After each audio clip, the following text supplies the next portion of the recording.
Okay, hello and welcome to our weekly Wednesday live stream. I'm your host, Dana Morningstar, and this is a live stream that we do pretty much every Wednesday night at 8:30 p.m. Eastern Standard Time. So if you are new here, welcome. And if you are returning here, welcome. I am fighting a cold, so I'm not sure how long I'm going to go tonight. I'm been fighting, holding on to this voice for a few days now. So I might only go for 20 or 30 minutes tonight, but I figured I would at least start the stream. And that way you guys can still participate in the chat until, I don't know how long the chat goes. I think it goes for quite a while after I end it. So yeah, so we'll see. So welcome everybody. Phoenix, hello. Hey, sunny day. It's been a while since I've seen you. Welcome. Kamami, bonsoir. Donna, Anne, Jamie, changing my life. Ooh, I like that. That's a good, strong name there. Wonder Woman. Well, changing my life. Wonder Woman just one-upped you on that. I didn't think it was possible, but it's Wonder Woman. So Egypt, Thompson, hooray, Frankendoll, Martha, Lisa, welcome, welcome. Donna, I'm sorry, not Donna, Dora is saying, I'm having dinner and tuning in. And Frankendoll saying, oh, I so needed you guys today. I'm so thankful that you're on. Craig says, hey, my name's Craig. Welcome, Craig. Kevin, hello. So how is everybody doing? What is new and exciting in your world?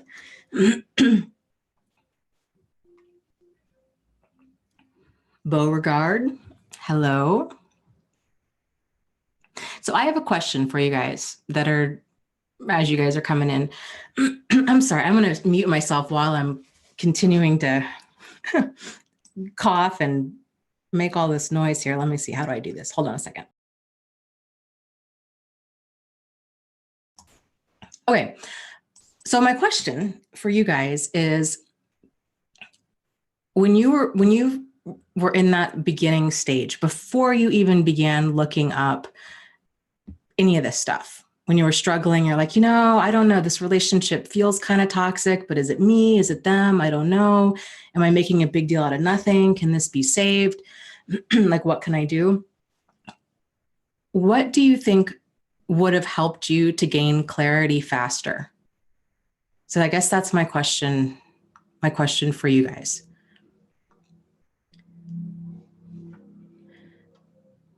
Hey, that's a good answer. Craig says he's staying strong and working on himself. Very cool.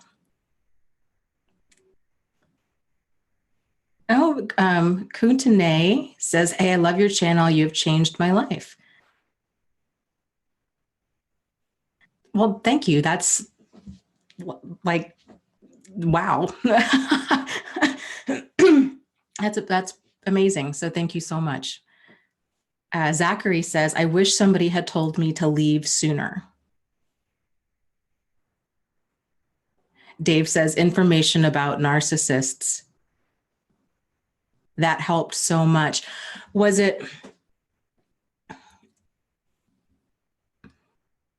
I guess here's my dilemma, is when I'm working with people that are fresh out, like in the support group, or when I'm doing time, and I also work part-time in the counseling clinic. When I do that, my dilemma is I want to encourage people to think for themselves and to come up with their own decisions, because ultimately they're going to be the ones that have to live with their decisions, and the consequences of those. So I guess I'm kind of struggling with how to help provide people with clarity without kind of, I guess, forcing my agenda, or even though it's not my agenda for anybody to leave or do anything they don't want to do, I don't want to, I kind of want them to, I guess, come to the conclusion on their own. because I also suppose my fear is if they don't come to the conclusion on their own, then, how strong is that decision really going to be? So that's been on my mind tonight. Oh, thank you, Agatha, for the live stream donation. I appreciate it. Beauregard says, I was only concerned about her welfare at first. Dave says, the information and structure about narcissists is vital to understanding their situation. Do you think, and Sunny was agreeing with that, says information and description of narcissistic behavior, it helps so much in the beginning. If I were to open the conversation with helping people, with maybe bringing up the point that, not everybody has the same morals and motivations, and that some people's behavior is so extreme that,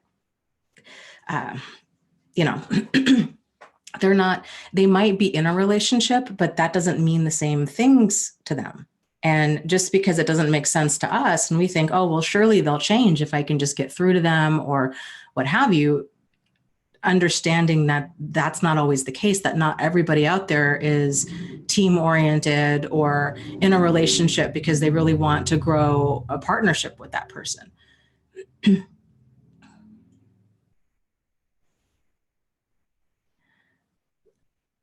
Nicole says, I knew it wasn't right, but it took me stumbling on a video about the silent treatment, and that opened a whole can of worms. What was it about that video, Nicole? Was it the awareness that the silent treatment is manipulative and is a problem?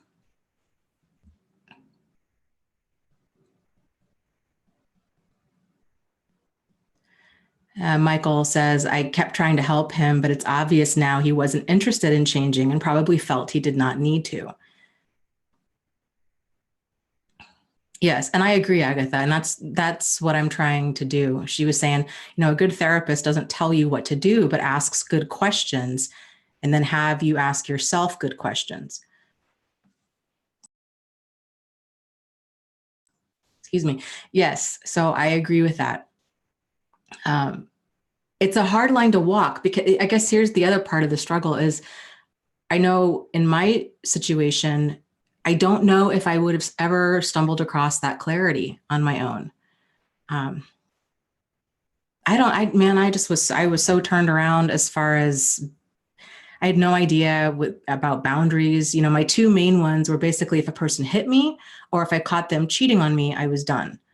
But anything else was a free for all. But that's, you really need more deal breakers than just those two. Like there's a lot of other stuff out there that's not workable.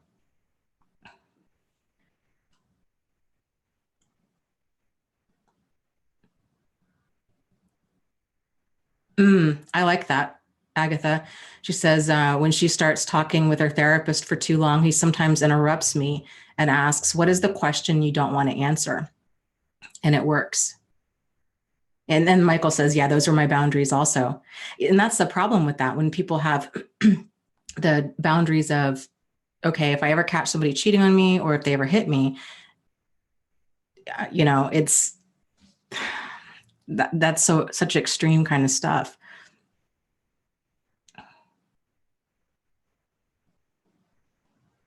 Well, thank you, Agatha. I hope so. That's the goal. She says, I think you will connect the two worlds between therapy and education.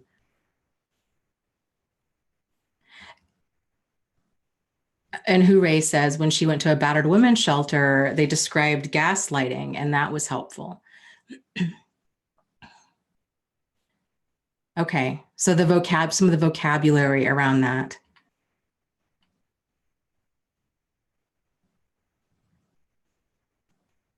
And Sunny Day says, finding out that I didn't make him and I cannot fix him was huge. Yes, that makes complete sense. And Zachary says, I had a feeling it wasn't right from the beginning. And then Hooray also says, yeah, I also say information on narcissists was the most helpful.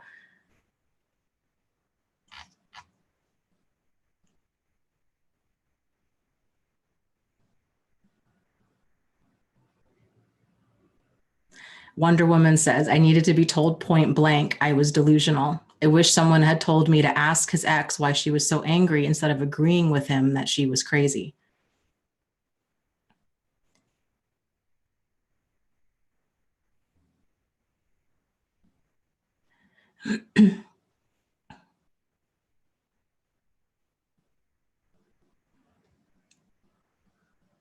Michael says, yeah, the lies tipped me off.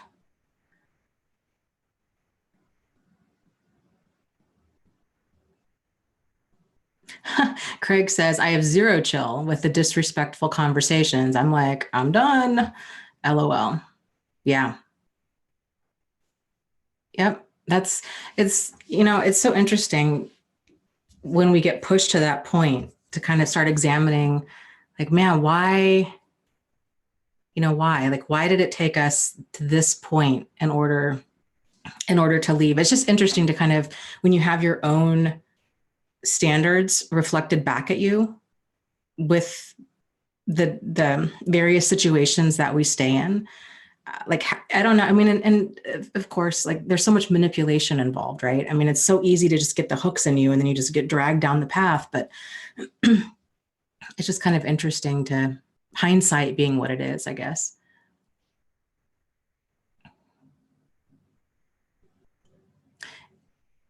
Yeah, Truth Seeker says it helps to have terms to describe this stuff. It's very isolating to know you're being manipulated and to not have the vocabulary. Sarah asks, is guilt tripping abuse? Well, I definitely think it's manipulative. And I guess it depends. I would need more context, but if it's in excuse me, I'm sorry. I need to remember to mute myself when I have to cough.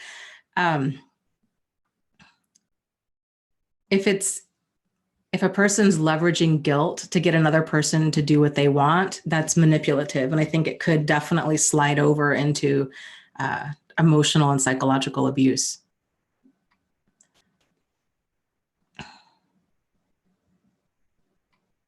Yeah, I guess now that I'm thinking about it more, I'm sorry, I'm so hot. It's so hot in here.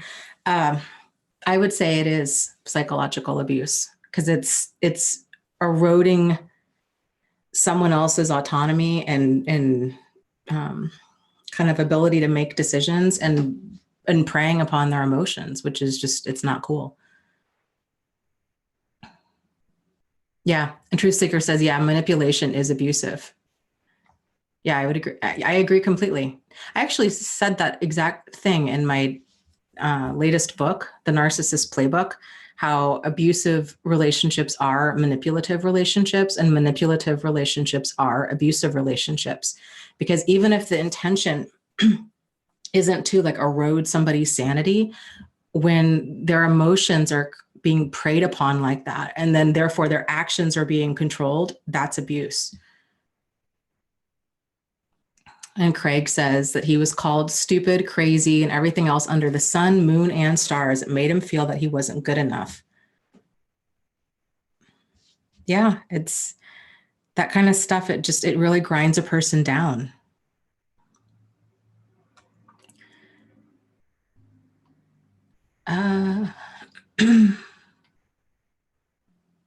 Let's see. Kimberly says, hi, it's good to be back on the live stream. It's good to have you.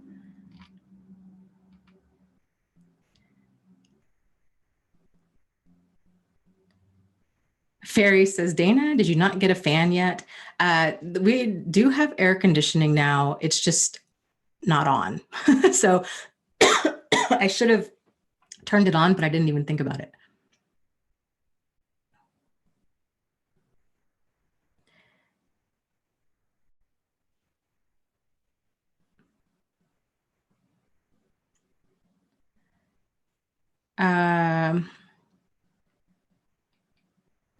Agatha says, Dana, once in a while, I am concerned that I am guilt tripping you about the book, not on purpose. I think sometimes it's just unskilled communication.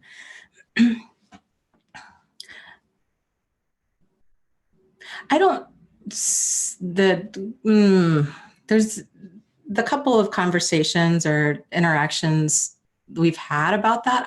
It hasn't struck me as guilt, but I guess you and I can talk about this more off the air. But no, if anything, I think both of us tend to uh, kind of joke about, we use, I would say like thinly veiled jokes as a way of voicing frustration or voicing hurt. But I don't know. I also think I'm on the same, at the same time, I'm sorry, I'm on cold medicine, you guys. You got to just bear with me because the hamster is not running full speed on the wheel here.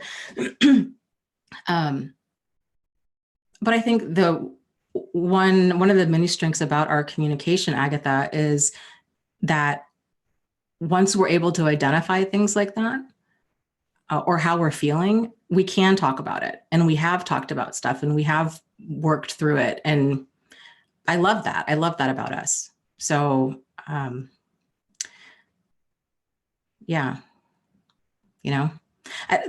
this whole journey into personal growth is just such a process, and it's amazing the things that we can discover about ourselves and how nice it is when there's another person around who we can grow with and realize, okay, you know what? Hey, I really dropped the ball on this, or I overcommitted myself, or owning our stuff and then saying, hey, this is how I'm feeling, or, what have you.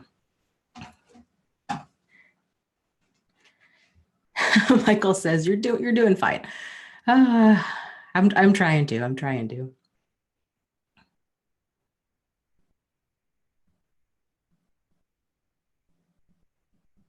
Oh, okay. Agatha says, Dana, I was just using us as an example that sometimes it's harder to say that we can have concerns, but if we are aware of the impact, it's not abuse. Yeah. And yeah. And we have had, we're trying to, Agatha and I are working on a book together, and there's been, it was a first for both of us. I've never worked as a collaborative effort on a book like this, and we're actually in general. So it was a first and a huge learning curve that went along with it, like with getting organized, with communicating with each other. And it's been a frustrating process, but when because there have been hurt feelings, and there has been a lot of frustration and those kinds of emotions. But this is something that we talk about a lot on the live stream. These things are bound to happen. It's how the other person responds to it. So in our situation, I guess, Agatha, I'm going to tell a little bit about our stuff. Whenever there has been those feelings, I feel like for the most part, I think there was some nervousness at first of, oh, I don't want to rock the boat too much, or and that's kind of the downside when you have people that tend to be, that aren't a big fan of confrontation or conflict. It's difficult. It's difficult to say, hey, you know what, this isn't working for me, or my feelings are hurt, or I'm frustrated, or what have you. But over time, I think we've both done a good job of making the other person feel safe and saying, hey, you know what, if this stuff is going on, if you're feeling frustrated, if you have hurt feelings, let's talk about it. And just acknowledging this is like running a 3-legged race, trying to get this book done. It's frustrating and it's time consuming. And yeah, on my end, totally underestimated how long it was going to take. There's just lots of hurdles to hop over, but it's having that, open, honest, sincere, solutions-oriented communication with both people that makes all of the difference. And so we've been able to work through stuff.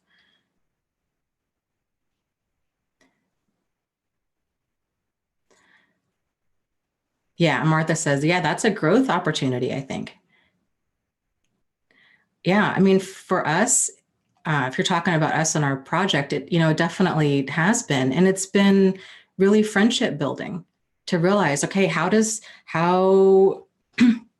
how does this other person, this friend in my life, how do they handle stress? How do they handle frustration? How do they handle anger? And,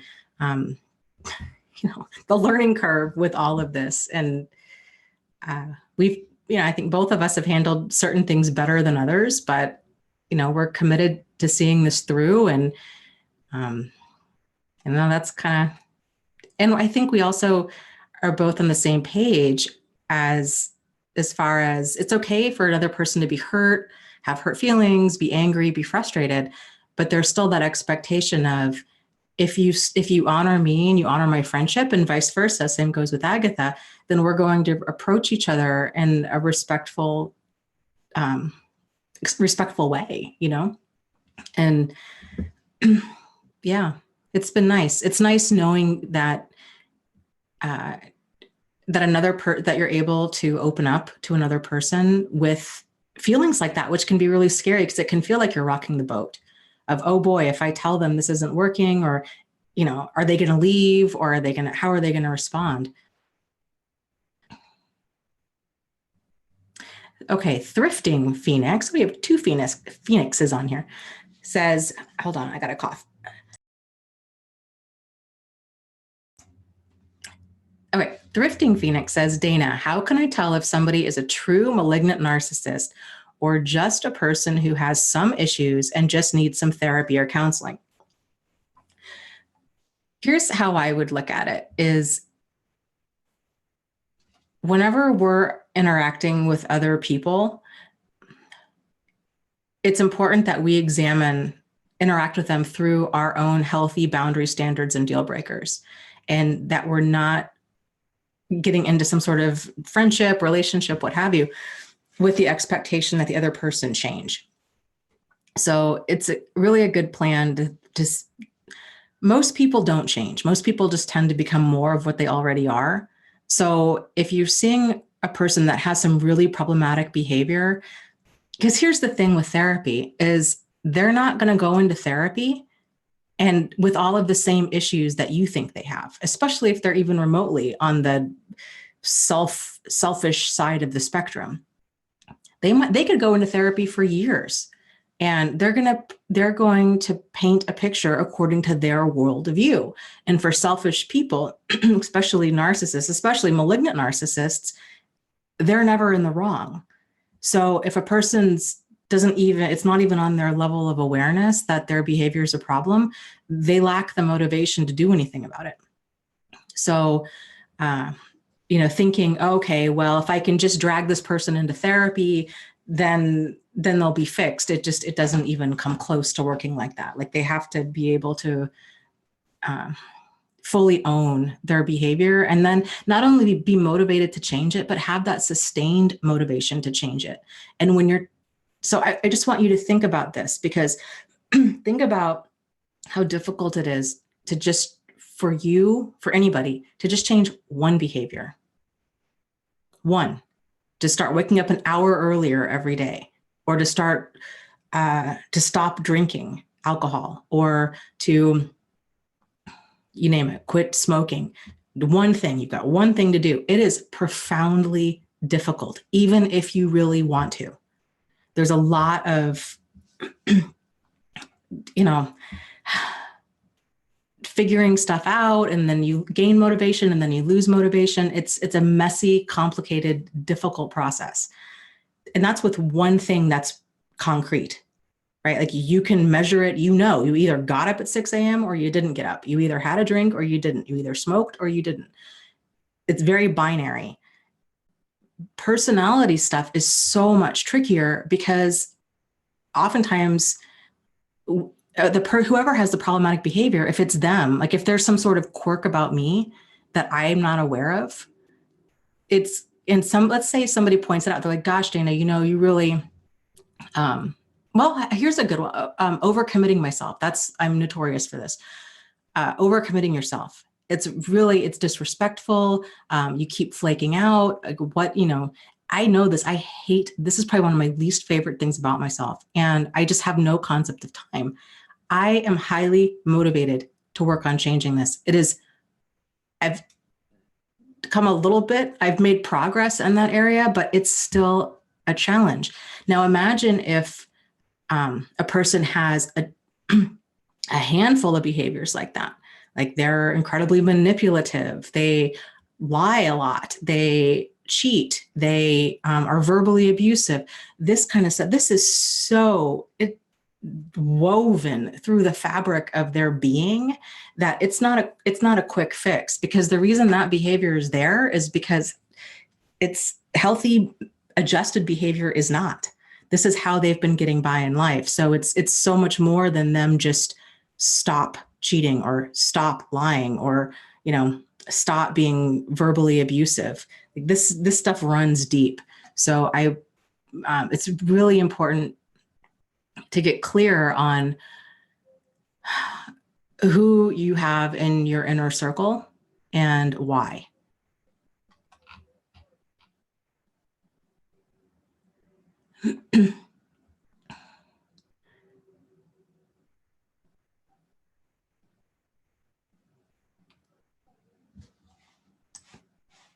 So let's see here.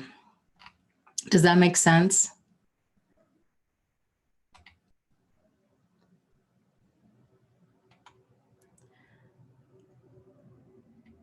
Yeah, Martha said, oh, great, LOL. I'm actually hoping I'll be able to make some changes in some areas.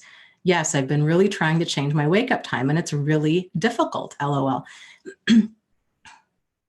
Yeah, it really is. There's an exercise out there. It's called a start stop journal. And so basically what you do is you write down the thing that you're trying to start or stop. So for example, I just did this exercise. It was, I don't know, 2 months ago or so. I really wanted to chunk out every single morning, 5 days a week. That was my writing time. And I wanted to get in at least a solid hour every single morning. And going through this process, and I love to write. I love to write. I look forward to it. It's enjoyable for me, but I get distracted and I just have a really difficult time just getting my tush in the chair and writing for an hour every single morning. And so anyways, with this journaling process, you have the goal and then you kind of write about how it went. What worked, what didn't work, and then why. And so this exercise that I had, it was for like this addictions course that I was in. And so then comparing it to, okay, this is the behavior that you're wanting to start and stop. How do you think that would compare to somebody who's struggling with addiction? And it was very interesting when you realize, oh my God, the emotional roller coaster you go on with, oh, I missed my writing time today. What's wrong with me? Why can't I make this work? I want this to be a priority. I can't believe I'm 41 years old. When am I going to get it together? Da, da, da, da. Like all of this stuff is going through your brain. And you think, and here I am, this is so difficult for me. I really want to do it. And it's nothing compared to a person changing major personality traits or getting sober, and how much more difficult, those things are.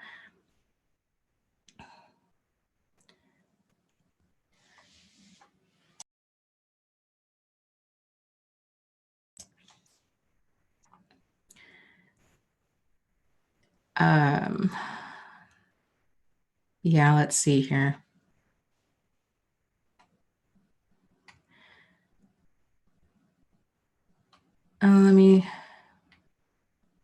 Let me scroll. Let's shift the conversation a little bit to self-love, because this is something that a lot of people, I think, really struggle with, and they don't connect it to who they have in their inner circle. And this can be an absolute game changer when you're focusing less on other people's behavior and more about what you want in your life. And so, self-love, it's more than just not hating yourself. And it's more than just being, liking what you see in the mirror. And again, not hating yourself. Self-love is truly, replace the word love with the word value. So you're valuing yourself. You're valuing your time, your energy, your emotions, your body, your physical space, your emotional space, your mental space. All of that, you're making a top priority. And it's like the number one thing in your life. And there's no compromising that. And so if anybody comes into your life that's causing, massive disruption and chaos and drama, and they're, basically walking through your whole being with muddy shoes, that we say, no, this is not okay with me. And to really get clear on, what, dignity, respect, peace in my life. Like, that's what I need. Just peace in my life, because the nourishing people out there are going to help you to become a more empowered, nourished person, versus the toxic people. They're just going to suck you dry.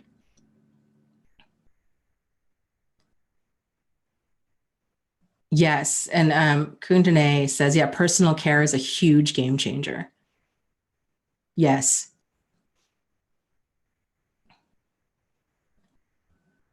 Yeah. And Rob says, I'm so glad to be able to value myself now. It's when you get that piece of the puzzle clicked into place, everything else starts lining up in your life. Decisions become so much easier.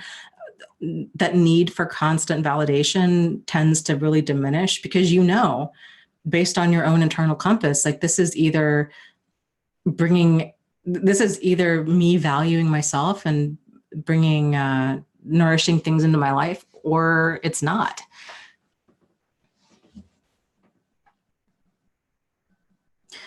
Kimberly says, Dana, why is it easier for us to see the dysfunction when it's on the outside of us?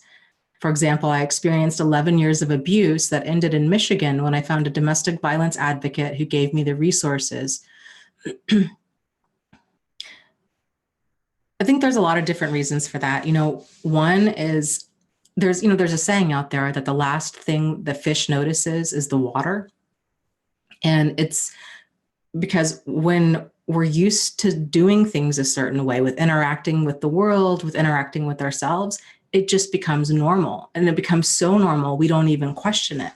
And so much of what's dysfunctional is considered normal by society's standards. Watch any romantic comedy, all of the unequal relationships there for both men and women.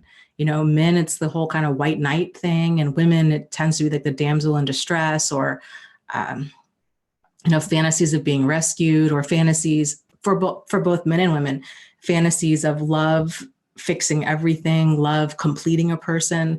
All of this stuff it's seen as ideal. And no wonder people get so far off track, as they're chasing something that's poison and not what's healthy. That's part of it. And hold on a second. Excuse me. It's also, we have justifications for why we're doing what we're doing. So it's that ongoing cognitive dissonance that we have. So it's very common for people. This is why people don't realize they're being abused until things become so severe that they finally are like, I'm just done. I don't even care if it's who, I don't even, whatever. Like, I'm just done. I cannot handle this anymore. I don't care if it's me. I don't care if it's you. I've got to get out of here. This is just, it's killing me, kind of a thing. But, when there's so much manipulation involved with dysfunction, when another person, when you're being blamed, right? Oh, I cheated on you because you gained weight, or or they're denying their behavior, or they're gaslighting, or they're triangulating, or all kinds of stuff. That spins a person's head around, because they, most people aren't familiar with those concepts. And if you don't know what it is, it's easy to get knocked off balance and thinking like, well, maybe I did hear that wrong. Like, why would somebody lie about that? Or why? Just, it's hard to understand behavior that can be so different from your own, especially when it's so problematic and so seemingly for no reason. Michael says, I've always had issues with my weight and being bullied in self-image. It seems so easy to say you need to love yourself. Is it just little by little? I feel like I'm on the right path, but it seems like it will take forever. I think it does tend to be little by little. In each kind of inch of ground you gain, once you get to that place where you fully believe that, that's the key. It's not just verbalizing it. It's not just kind of, thinking these things. It's really fully believing that you have value and that they're in seeing your strengths and realizing this is what you bring to the table and that you have worth simply because you are alive. You're here, and you're a human being. Like, you lucked out, you could have been born a frog. It's like, you know what I mean? So like, you have tremendous ability to impact life. And that's just such an amazing thing. There's, the self-love thing. I think it can be incredibly difficult when a person has struggled with, body issues, with weight gain, weight loss, any of that kind of thing. But one of the things that I have found that can be helpful with that is to find the strength in the struggle. So for example, and I highly recommend that you check out this channel. There's this guy on YouTube I absolutely adore. His channel is called Obese to Beast. Obese to Beast. And he was close to 400, maybe even a little over 400 pounds. And dude is ripped now. He's a young guy, I don't know, probably in his late 20s or so. And he didn't have surgery, which doesn't matter because it's not like surgery is the way out. That's still a long uphill road. But he lost all this weight, and he has a ton of loose skin.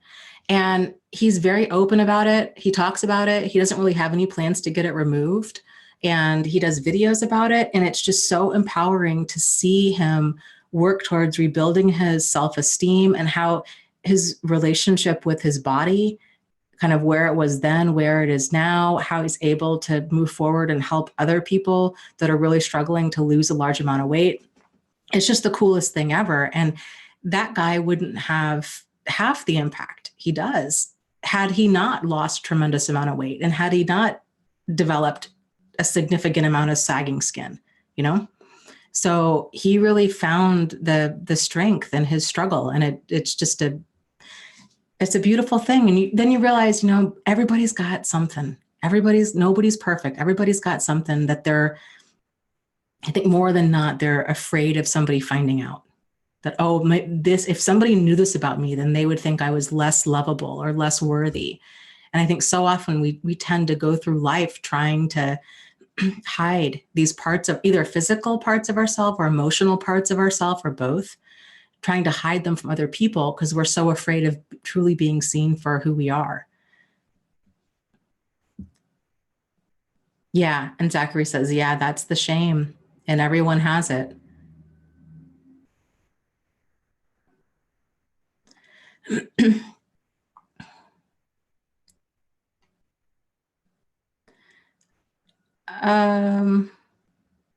Yeah, Michael says, yeah, why would somebody lie about that? I don't know how many times I had to ask that question.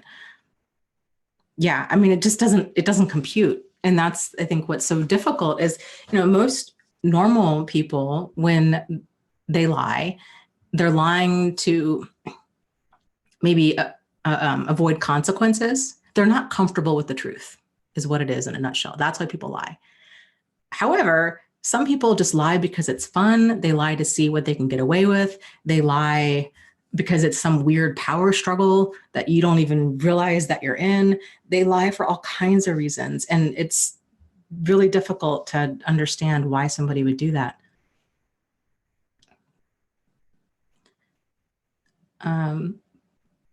Let's see. Elizabeth is saying, with her self-love, what helped her the most was her inner voice, telling herself nice things and accepting my flaws and limits. Yeah, I love that. And I agree completely. Affirmations have been a very big thing for me, but I'm a big fan of building on strengths So I always, and I think this is more powerful than just saying things because it sounds good. But finding something that has a kernel of truth in it, that's like in the direction that you want to head. So for example, if you're trying to work on body stuff, being like, okay, you know what? Yeah, maybe my body doesn't look exactly the way I want it to look, but man, I am so thankful and grateful that, I have this body to be able, that I have the body that I do, or that I have, that my body is strong, that just kind of acknowledging things about yourself that you can build on. Personality traits, like, okay, maybe it's specific, like I am compassionate, I am accountable, I try to be a good friend, I own my mistakes, you know what I'm saying? And so doing these kinds of things, you're acknowledging the stuff about yourself, and that can help. So once you kind of establish, like, yeah, this is true, this is how I really feel, then it helps to start building upon that. Thank you. Kuntne says, for the live stream donation, she says, thank you, Dana. I love your channel. I wouldn't be thriving without you. Well, I am so grateful and that you're able to be here and that we're able to do all of this. So thank you.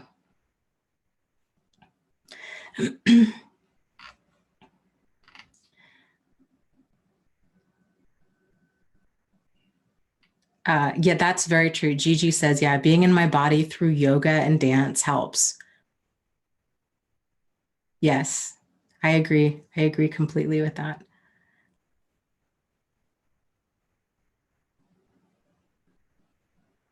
Yeah, you know what? I say this all the time on the live streams, and I really do mean it when I say that there is so much that is good and right about you.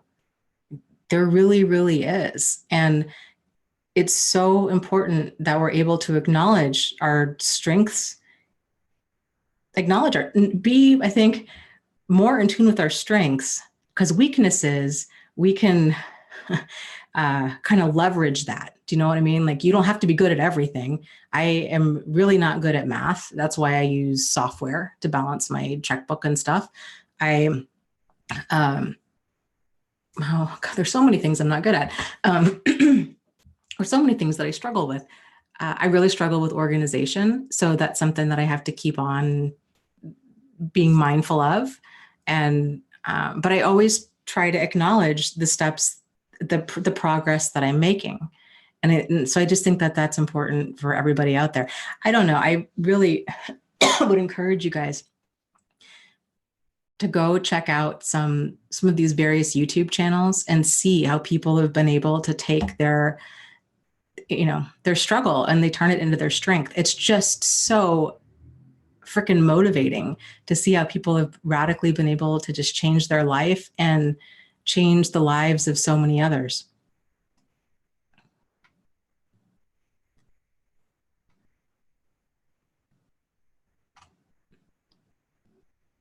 Oh, let's see here. Let me scroll up.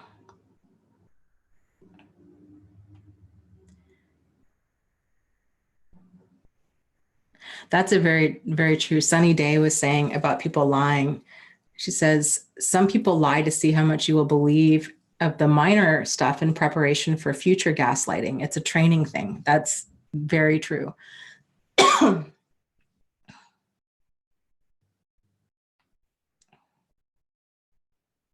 Yeah, and I would agree. Zachary says narcissists lie primarily to get whatever they want from you. That's what the research suggests. Yeah, I mean, it's all about them all of the time. So it's whatever. They either need a quick self-esteem boost. And so maybe they play the pity card to get you to compliment them. Or maybe they lie to you because it makes them feel superior, thinking like, oh, I pulled one over, or they are schmoozing somebody because they're after money or they're after sex or what. There's always some sort of agenda. It's, they just kind of operate on that base level of Maslow's pyramid. Like there's no desire for, healthy relationships, healthy self-esteem, self-actualization. It's none of that. It's just getting those basic needs met. When there's not love, there's only lust. When there's not appreciation, there's jealousy and envy. When there's not those higher level emotions that come from a more like healthier ego, I guess, a healthier sense of self, they don't have that. It's just all in the moment. It's just kind of seven deadly sins kind of stuff.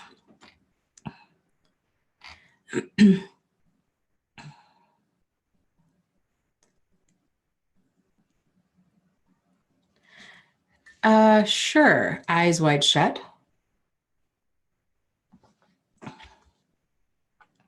Says Dana, can you talk about the repetition compulsion and having difficulty walking away from bad situations, drama, and almost feeling some intense compulsion to get involved with problematic people? Here's a couple of things about that. So the repetition compulsion, if I remember correctly, that is a Freudian concept where, kind of the theory is something happens to you that people then keep going forward and repeating it. So if you experience some sort of traumatic event, let's say you had an abusive mother, that maybe you're going to be attracted. I hope that's a good example. You have an abusive mother that you're going to be attracted to abusive women, kind of a thing. There's been that whole theory is not, it's controversial, and it's not really, it's highly debated, I guess I should say, as far as whether or not people actually do that. Here's my take on this as to why we tend to repeat certain patterns, is because certain patterns tend to fill a void that we have. So, for example, with problematic people, it depends on the need the person's trying to fill. So I've shared before in various live streams, for me, it was the awareness of, I had been walking around pretty much my whole life feeling unloved and just unimportant, just invisible, unloved and unimportant my whole life. And I was also very trusting of other people. I assumed that other people had the same morals and motivations as I did. And it just was not on my radar that people could be so malicious and hateful and hurtful.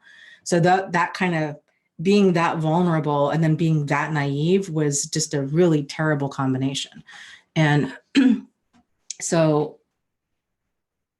because of that, I mistook everybody's actions and intentions as sincere.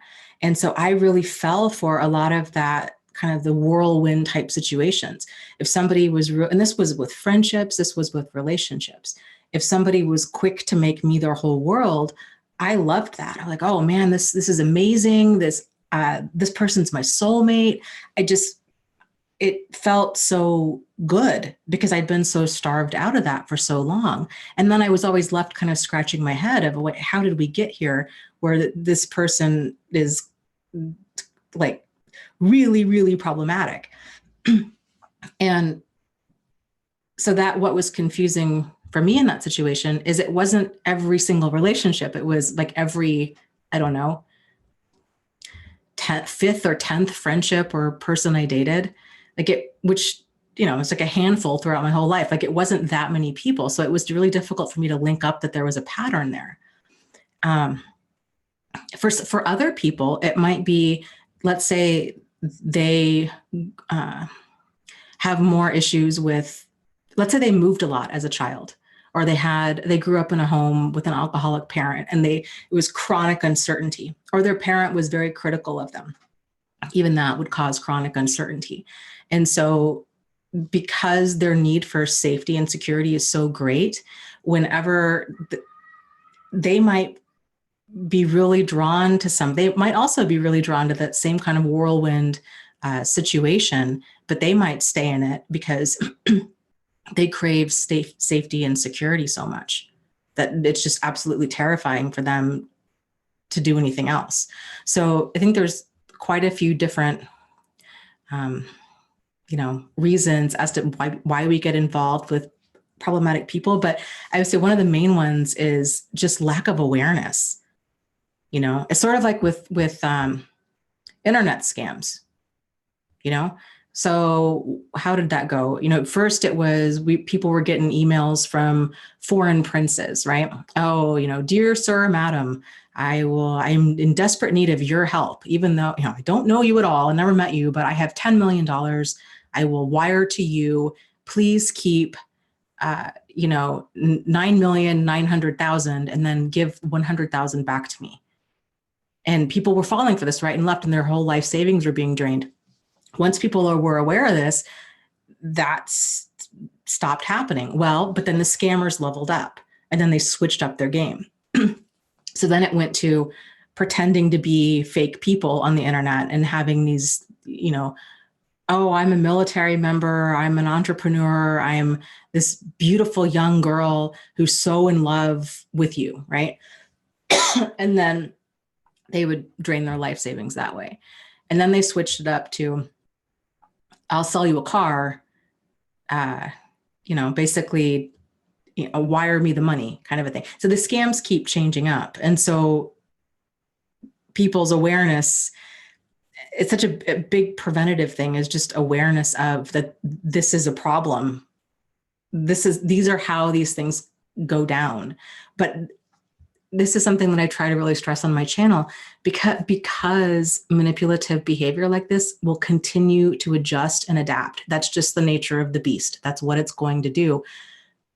And because we can't even begin to anticipate all of the different ways that kind of criminal mind is going to think, approaching this behavior from a top-down perspective of talking about, okay, this is a scam. This is what a problematic person is, right? Like talking about specific traits, that helps to a point, but it's more important that people learn to turn inward so they can address the situation from the bottom up instead of from top down. So bottom up is figuring out, getting in tune with what feels off to you, what it means to err on the side of caution, what it means that you set the pace, all of this stuff, instead of giving other people the benefit of the doubt, letting them set the pace, all of that stuff. Does that kind of make sense? Yeah, Bonnie says, yeah, it's a bunch of Bernie Madoffs. Yeah, there's a lot of people like that out there.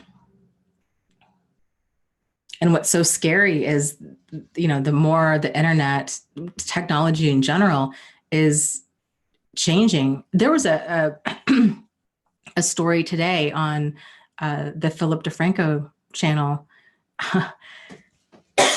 We live in such interesting times where I guess Snapchat has this filter that can change the appearance of somebody's gender. So if a woman is, and it's, those little face filter things that they have on Snapchat. So if you're a woman, it can give you a beard, it can give you more of a square jaw, it can, change your haircut, these kinds of things. And for guys, it can give them long hair, it can, more of an oval face, and, yada, yada, yada. Well, so this one guy gets on there, uses that face changing thing, and then he decides to put on a dating profile. And he was a 19-year-old guy. Anyways, this older guy messaged him back, not realizing that this was not him at all. Kind of long story short, so the guy's tells him that he's 16 years old, that he's a 16-year-old girl, and he's just baiting this guy. Well, long story short, it turns out that the older guy that was messaging him was, was looking for underage girls to have sex with. He was also a police officer. So just disgusting, right? The police officer, of course, ends up, they're investigating now, but he's off the job and all of this stuff. But people are like, wow, we did not see that, like getting to that point where people are catfishing other people like that. It's interesting. Yeah, Zachary, I felt the same way. He says, I used to believe that everyone was fundamentally good. I was so naive. Yep, I agree completely. Michael says, I really want my rose-colored glasses back. Angie and I were just talking about this yesterday in the live stream. This is very common for people to say, I really wish I had that innocence back. But one of the things I was saying in there was, I used to feel that way, but I don't anymore, because when you realize that's not the real world, it's terrifying. I mean, there's still times where I just think, oh my God, I was going through life with a paper bag, not even going through life. I was like running in traffic with a paper bag over my head. I mean, my God, it's terrifying when you just realize my level of discernment and perception of reality was way off. I was not seeing things clearly at all. That's a terrifying realization. So I'd much rather have the wisdom and the awareness now and be able to get back in tune with that childlike sense of joy and wonder, but leave that like naivete behind, because that's it's not helpful. Yeah, Pauline says, I'm glad I'm woke now. Yeah, it's a game changer. Yeah, Pauline says, yeah, definitely wisdom is a game changer. Changing My Life says, I still beat myself up about the ignorance. Being naive hurts. Yeah, and you know what? That I think is the worst part about hindsight is, when you see it's, the Monday morning quarterback, like when you know how everything's going to wind up, it's so easy to look back and just be like, oh, that's so obvious. But some of these situations could have gone any number of ways. We just have the benefit of knowing how it ended up. And it's really easy to be hard on yourself knowing what you know now, but you didn't have that knowledge then. And so you did the best you could back then. And that's all any of us can do. I have not. Martha says, Dana, have you seen The Keepers? It's a crazy story. Horrendous, really. I've never even heard of it. I'll have to check it out. Bonnie says, yep, when we know better, we do better. From the late, great Miss Maya Angelou. I just adored that woman. Such a loss. She just was so neat. Let's see. She had an amazing life. I was watching a documentary on her the other day, and I had no idea the stuff that she had been through. She really had been through quite a bit. She was mute. Writing this down, The Keepers. She was mute for several years as a child. Her biological parents, it kind of sounds like they were partiers, and shipped her and I think her other sister off to live with a relative. I think they were living in California. They shipped them off to like Georgia or someplace. And she was young, and it was terrifying. And, you're being abandoned by your parents. I mean, the whole thing is just terrifying. And so she quit talking for a long time, and it took her a long time to truly find her voice and everything else. She went through. Just neat woman.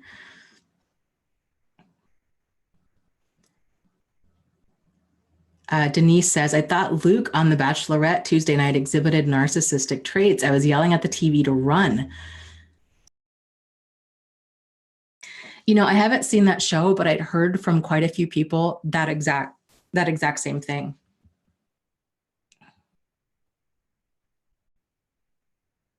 Oh, wow. Gigi says, The Keepers chronicles the Catholic Church's cover-up of sexual abuse of girls and the murder of a nun/teacher. Oh my gosh. Yeah, that sounds like it would be interesting. Disturbing, but interesting. Yeah. Michael says, being taken advantage of like that is just the worst thing ever. Like the worst feeling ever. It is. It really is. And it just can rattle a person's faith in themselves and in other people, and makes you really struggle with your perceptions of reality. And the impact is so far reaching that it's just difficult to explain to somebody who hasn't been through it.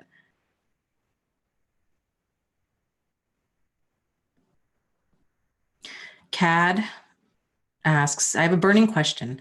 Do psychology teachers have an obligation to teach us about narcissism?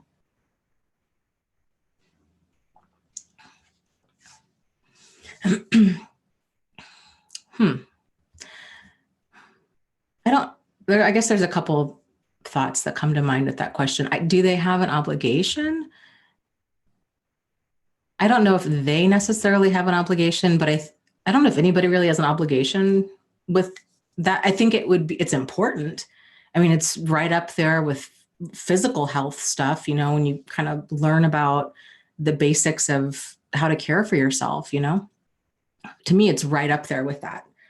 And that's such a kind of a travesty, really, that the emotional health, well, even a lot of the physical health stuff's not taught, but like the emotional health stuff is not taught.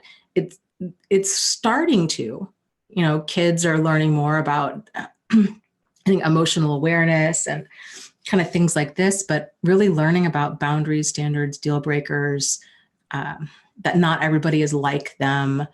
There's some major holes in what's being taught. So I think it's absolutely vital information. It's right up there with teaching kids, don't take candy from strangers, don't play in the street, don't run with scissors. It's just like, it needs to start at a young age, like learning to trust your instincts, learning to think for yourself, learning to, if a person feels uncomfortable to you, then then that's okay. Like, you don't need to be friends with everybody. You don't need to accept physical touch from people that make you uncomfortable. That it's I think a lot of like child, this kind of stuff starts so early because adults tend to gloss over it because it's not even on their radar.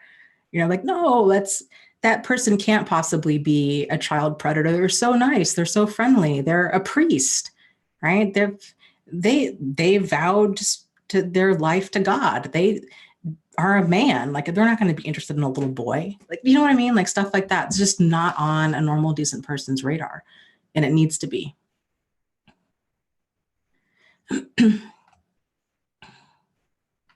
But also, the other point I wanted to cover with that question is, it has been my experience that even those in the mental health field that are somewhat that understand like the DSM diagnosis or the different definitions of narcissism or antisocial personality disorder do not fully understand it. And it's difficult because the language is worded in such a way that it's just, to be on the receiving end of it is one thing, to read about it is different. So I don't even think that, I know, I mean, this is what I've seen like time and time again, is there's this huge disconnect between the understandings of what this behavior is and what it actually looks like in motion. So even if you were to have a psychologist or mental health person come talk about narcissism, unless they really have an intimate understanding of it, they're not even going to do the topic justice. Like, it's hard to explain this stuff if you've never been on the receiving end of it. So.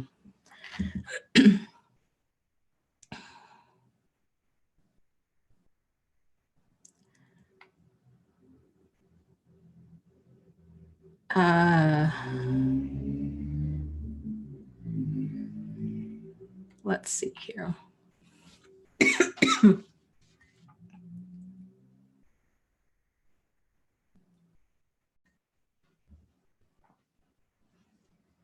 Yeah. Pauline says, yeah, I couldn't explain my experiences. You have to live it to know it. It's crazy. Absolutely crazy. I never thought someone could be that way. And I think that's the struggle for so many people is these situations become so outrageous that trying to explain them to other people, you feel like you sound crazy and delusional and, paranoid. And to other people that haven't experienced it, they probably think the same thing. Like, this is really hard to believe. Like, this is pretty far-fetched. And I could go on about all of the kind of unintentional gaslighting I've seen where other people are trying, mental health professionals are trying to understand this kind of pathological behavior in the context of something normal. Like, oh, well, are you sure? Maybe that person really did that. Maybe you have issues with your father and or commitment or women, and maybe that's why you're interpreting this behavior as problematic, but when it really isn't. The stuff's just insidious.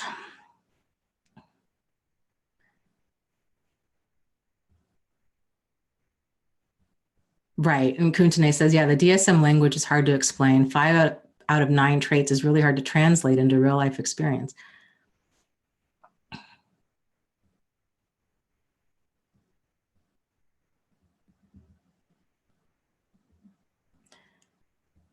And that's a very good point. And Zachary says, yeah, 5 out of 9 traits is also an arbitrary number. Toxic is toxic. Yeah. And Tanitria says, narcissism, it's so hard to explain. Most people find it hard to believe that narcissists are that treacherous. Yeah. A lot of people think, oh, they're just selfish, right? They just take a lot of selfies and they're just really self-absorbed and that's it. And that doesn't even begin to scratch the surface. So the level of damage to those around them is profound. The lies, the deceit, the cruel level of indifference, you're never going to get any of your wants or needs met. If as a child, if you have a parent like that, you're not going to get validated. It's just starving somebody out. It's energy vampire kind of stuff. It's just awful.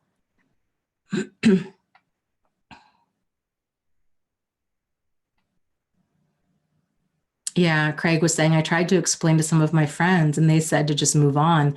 They didn't understand and they treated my issue like a normal breakup. Yeah. And I think this is something I've been kind of going round and round about too with some other people I've been talking to, that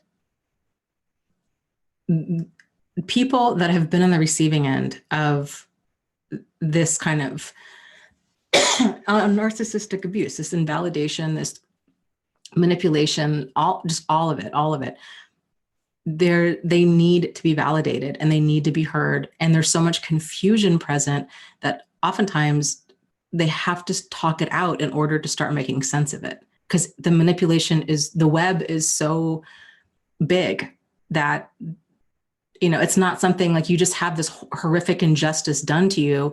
And then you're like, okay, onward and upward. Like, you don't just go skipping off to the next thing. I mean, it's traumatic, and that it just takes time to examine what happened and why, and how did I get here, and how do I move forward, and how do I get unstuck? And there's a lot to it.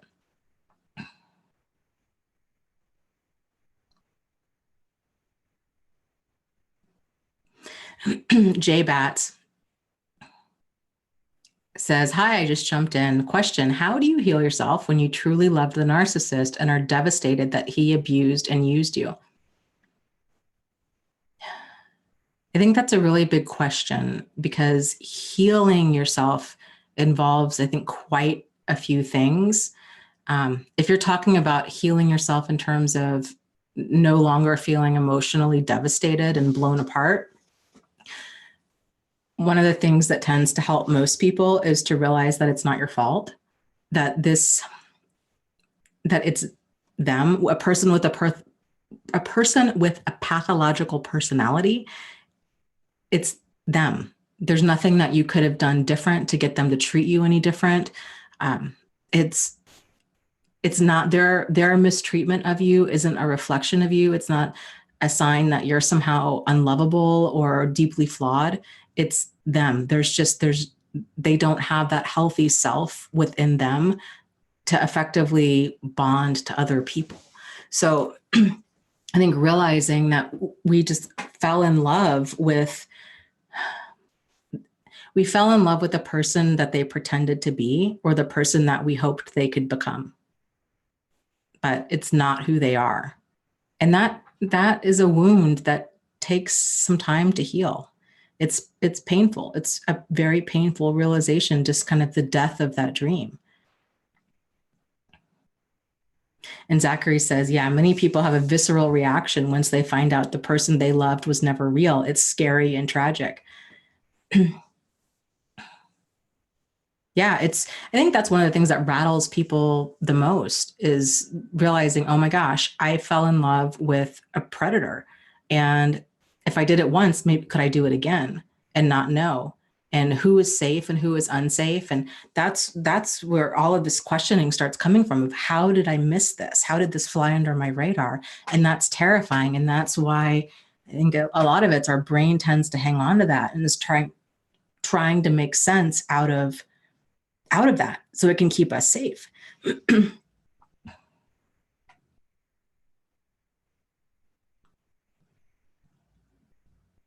Yeah, Nikki says, I hate when people tell me I just need to date, as if that would help me. I'm working on myself right now. Yeah, good for you. Good for you for holding your ground with that. You know, one of some of the biggest things with dating again is to really be able to trust your own level of discernment about people and situations, and then to realize, hey, you know what? If a problematic person does slide under your radar, because it does happen, sometimes it takes us a little longer than we would like to see their behavior clearly, that you trust yourself enough to get them out of your life. So I think knowing that, like, you don't need to have all of the clarity all at once, hour one of meeting them. It's that you trust yourself enough of when you do have enough clarity, that a person is toxic, that you'll walk away. That can be very, very empowering and can help a person feel safe, because oftentimes we just feel like we're so vulnerable, like, oh no, well, what if this predator comes into our life and then they hurt us and they do all these things. And that people tend to forget, like, you didn't have the knowledge that you have now, is you didn't have this even a week ago, let alone, however long ago that relationship happened. So you're a totally different person with a whole new level of awareness. So, but yeah, it's important. I guess what I was saying with dating, learning to really trust in your level of discernment, trust in your ability to be self-protective, realize that you don't need concrete proof that a person is in fact, abusive or doing, cheating on you or these kinds of things. Like, if it's uncomfortable, if it's causing perpetual confusion, if there's mental anguish, or even if this relationship just isn't nourishing for you, it's okay to leave. Like, it doesn't have to get to the point where you catch them in bed with somebody else, or you catch them or they hit you, it doesn't have to get to that extreme.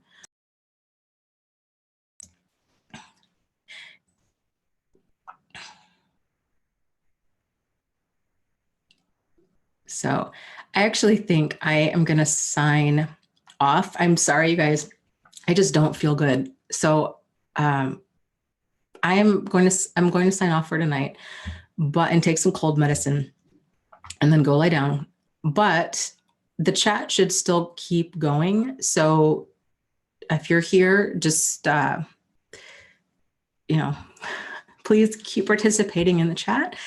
And I will be back next week. Hopefully I'll be 100% better. So fingers crossed. And yeah, we'll go from there. Eyes Wide Shut says, too short. LOL. Yeah. Yeah, I'm sorry, guys. I think I have a fever. Like, I'm sweating. I have a fever. That's just gross. I need to go do something and be less sickly. So I'll see you guys next week. As always, lots of love to you guys. You are not alone. You are not crazy, and you really can move forward and heal from this. So take care, and I'll see you soon. Okay, bye. Oh, thank you, Cat Red, for the live stream donation. Okay, good night, guys.